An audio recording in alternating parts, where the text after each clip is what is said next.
मेळघाटात मंगळवारी रात्रीपासून संपूर्ण चिखलदरा तालुक्यात संततधार पाऊस कोसळला असून मेळघाटातील नदी नाले ओसंडून वाहत आहेत.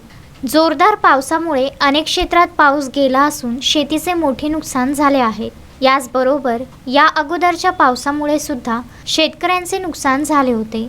शेतकऱ्यांनी ओला दुष्काळ जाहीर करावा अशी मागणी सुद्धा या अगोदर करण्यात आली होती आणि त्यातच अजून मंगळवारी रात्रीपासून चिखलदरा तालुक्यात पावसाची जोरदार एंट्री झाल्यामुळे शेतकऱ्यांचे आणखी नुकसान होण्याची शक्यता वर्तविली जात आहे. सध्या मेळघाटात मोठ्या प्रमाणात सोयाबीनचा पेरा झाला असून सततच्या पावसामुळे सोयाबीन पिवळे पडले आहेत.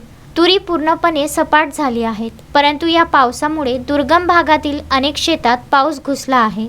त्यामुळे मेळघाटातील शेतकऱ्यांचे मोठे नुकसान होण्याची शक्यता वर्तविली जात आहे. तर हत्रू परिसरातील अनेक रस्ते कच्चे व मातीचे असल्यामुळे त्या रस्त्यावरून चालणे आता कठीण झाले आहे. या परिसरातील रस्ते पावसामुळे खराब झाले असून या रस्त्यांवरून मोठी वाहने चालणे कठीण झाले आहे. यासह सततच्या पावसामुळे या भागात जनजीवन विस्कळीत झाले असून अनेक गावांमध्ये खोकला, सर्दी अशा प्रकारचे साथीचे आजार सुद्धा आहेत आणि चुरणीचा आठवडी बाजार सुद्धा भरला नाही. पाण्यामुळे मध्य प्रदेशमधील व्यापारी आले नाही.